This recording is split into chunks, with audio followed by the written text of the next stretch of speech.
fente tanu dafale be alay korta be fenna femi ni kolo Allah subhanahu wa ta'ala ibe korta o koro jonti korta fona ya kolo alay jonga sorob bela jele aka fentigiya obe muira obayira nabe ka alabato ni te ga alabato halni nyebe bi bolo foyti bolo o masay ambatano ka wale nyumondo masado masami ni fente ya ni minde sanga akelen pewdo bon fentala se dafale tigido femi mbi wele ko kele o tigido nyuma o tigido korta o tigido bonya o tigido abe gundo me imamiri gundo mi na folo abo do fente femi mbe do wala amba tanu dafale ya tayi ka sheria ka fo bato fem fo ite nyere la ni akelente ka sheria ka fo Muhammadu ya ka jonye aka ciden sugantilendo Muhammadu mi atara kanto dalu jeleka ashufela bikomi klegwandire dere nogote ala atara dina yorote min dogoledo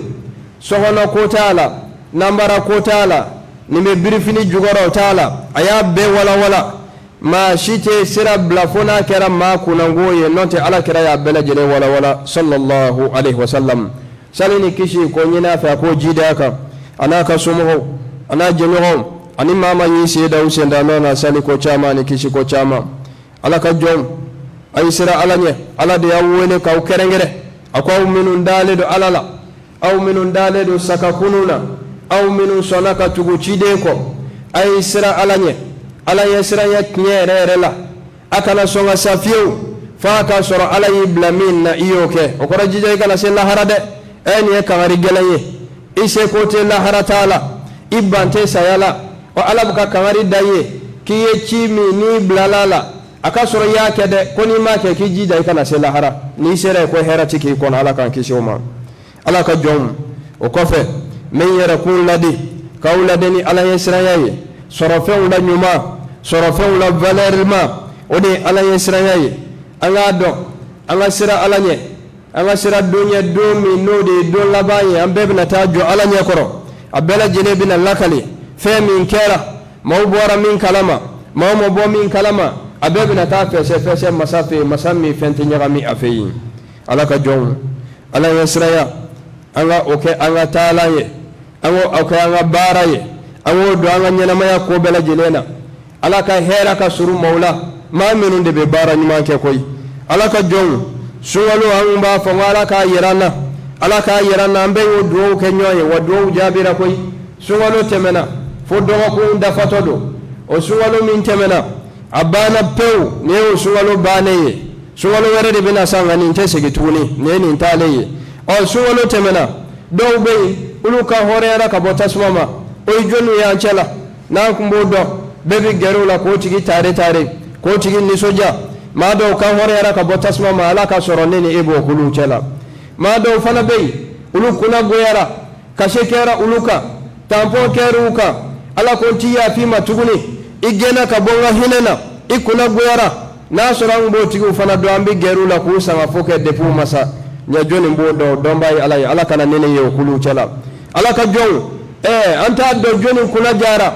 anta do joni kuna goyara anta do joni tara aljinna anta do joni to sebena tasmana anta do joni ala ka hine soro anta do fana joni ala ka dimi soro ngata do be ambulu donde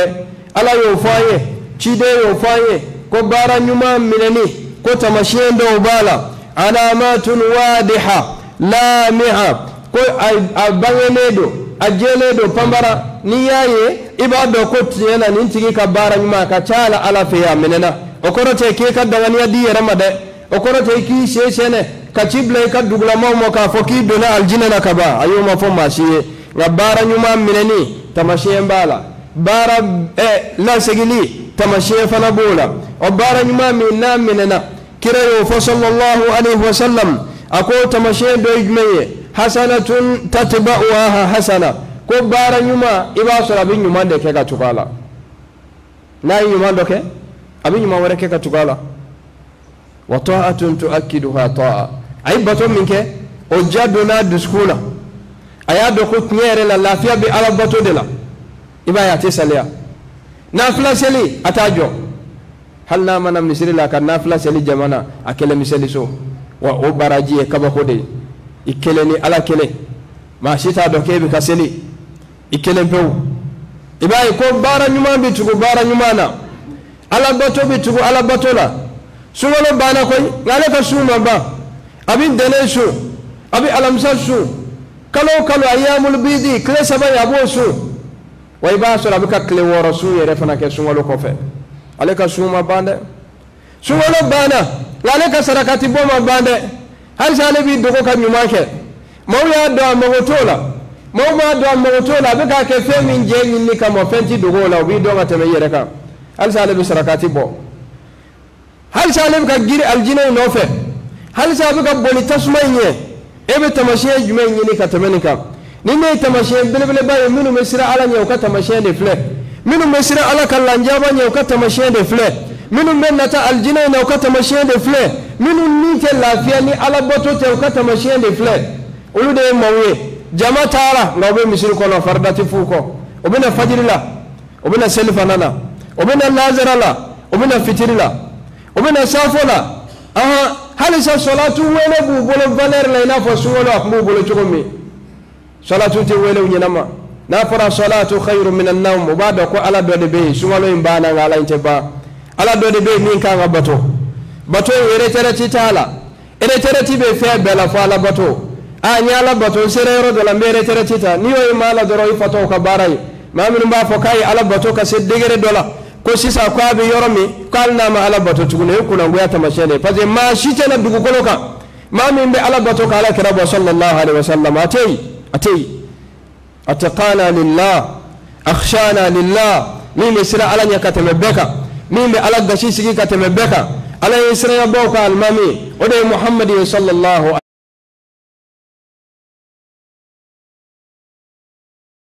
akmi jo abe seli shufe sungolo tede foka sepere farda tede nafla de kodo kenema mata kalama de joni be kan lakali sogolo mogo afuru muso de be kan lakali siddiqatu bintu siddiqa aisha radhiyallahu anha aisha de be kan lakali tinyatigi de muso mu'minu balaka jambama ako kira be joka seli ka seli kwa sebi to asebi fulu ala ni joli janyafe sebi chi ka joli boala ale kashira aya hina mine ako muhammadu ala ka chide ibeni nke muna ala de ma fa ya farima wa ima kojugu ke ko nga hal ni kojugu ke kale ya fara ite hina yere la doni ni fana be ma fode ako yeli ala mi ya fara ne mo ka soro ma kojugu ke nete ke joye jomi mbo ala wali nyumondo hakli na jaban difference ye ninde dobe ya ni bato fitini ke dora ba fonno an kon be yoromi an kala ka ba ni laje junu mutala de na ala ko kai ya fa min kama ako ko yele kale bo wala nyumondo chugodi kaka to aka jodoni o nafla de oni sungalo bana no kere kala bato bana yi yoro famia chejugera ne ma nyuma wata masheyi ala yu majamu qur'ane kono akom ma do beyi o be bara nyuma ke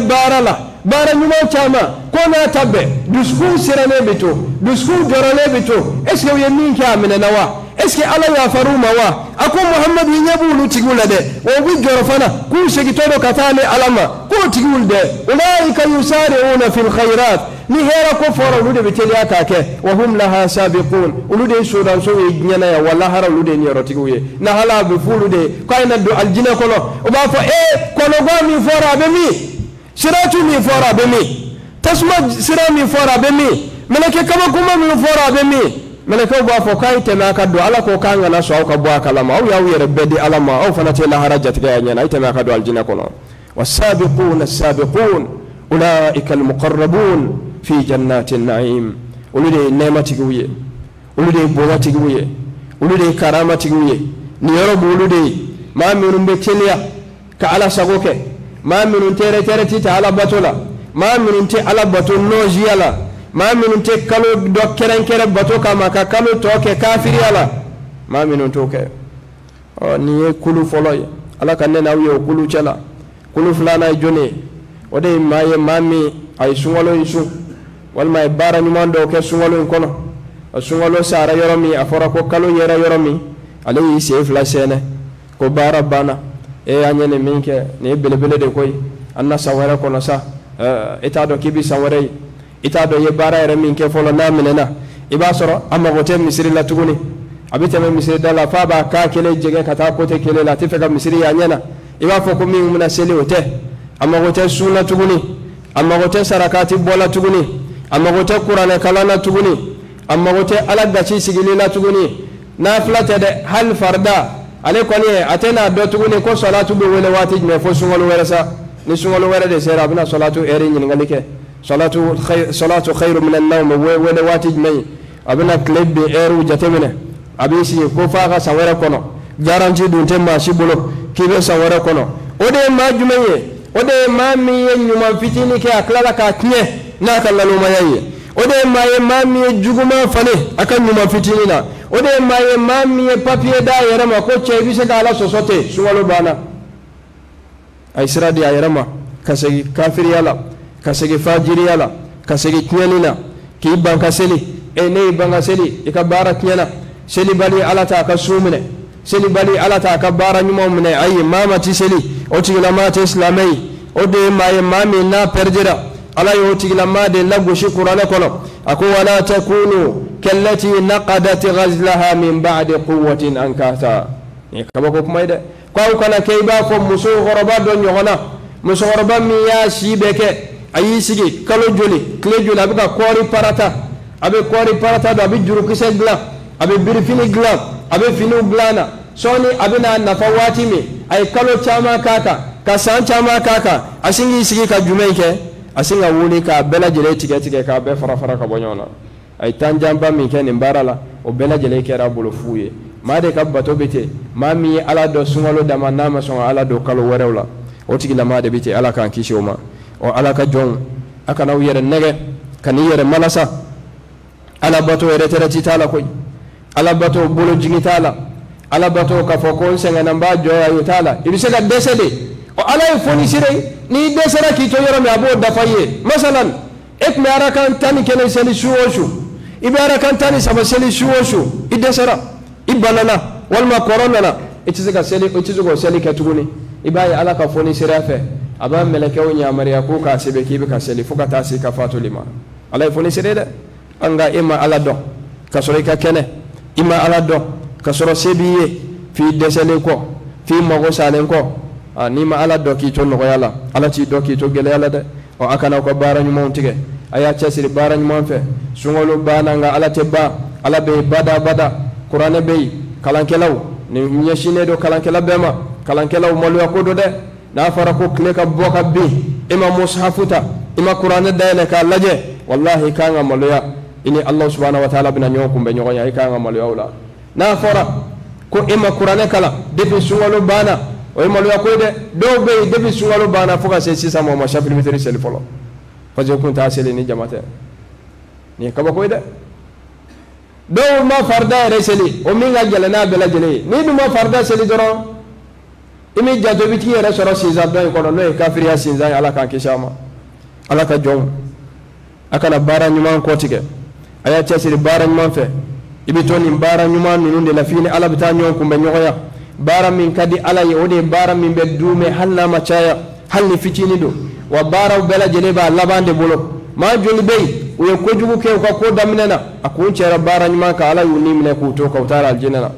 ma joli bey ala ya yer negani bara nyuma ye wati do mi mana jabake wati do abi bolo jingi anni minena ka soro wati mi abolo jingi ne do ate bara nyuma na atara fando ina ala kan kishama wani balo la feminka nyere la ibi sauka wani sara feminka ibi wuli ala fe ki to la haladela o de wi wele ko kleniya o de istiqama min na qur'ana kono ala ko innal ladina qalu rabbuna allah summa istaqamu tatanazzalu alayhimul malaikatu alla takhafu kum ma minun ko ku tigi alay ma minun ko ala de wulu may o ko fe o kala ku kleniya jumaye ki kana fa nyami ke o be wasakete ay ali ye fitini mi kanga jora amene nawa ambere kanga jorola yesu wala mi so amene nawa nyedo ala be bara mo mne ngi kanga joro I joro de bido fare ka baraka o mo mini be shi de no de la no ta ti shi de li fe wala ko yambe ala de ala ka ambalo islamenka ala ka fatwaka ala min be duskun yelema ala ka duskun sabati dinanka fokata sa ngaddo la bama ala ka so bi herala aka so la hara herala akan kisi tasuma lanjabama akana duskun kele ko akele ko kan kanda ambe Allah subhanahu wa ta'ala deli ala ka islamu deme ala ka islamiyya deme yoro ani wati geleya be islamu ka nye fa geleya ala de bisaka ta ala ka geleya ta kabuka ala ka nga jamana basigi fitna minum be ala ko duga geleya minum be ala ka geleya nunu wuli ala ka dina sabati ala ka kafiriya nagashi ka Allah subhanahu wa ta'ala deli ala ka so herala akan kishi lanjabama ka Allah subhanahu wa ta'ala deli akan balu islamiyaka akan fatu limaniyaka akan wuni maucela maminun balola ale ala ya kafatu ale Allah subhanahu wa ta'ala no ala kilebanci jonge salini kishi ko nyinafe ako jide ko chaya aka jonke na ka chide ka no muhammadiye sallallahu alaihi wasallam ay wuli ka tarauka salima yarhamukumullah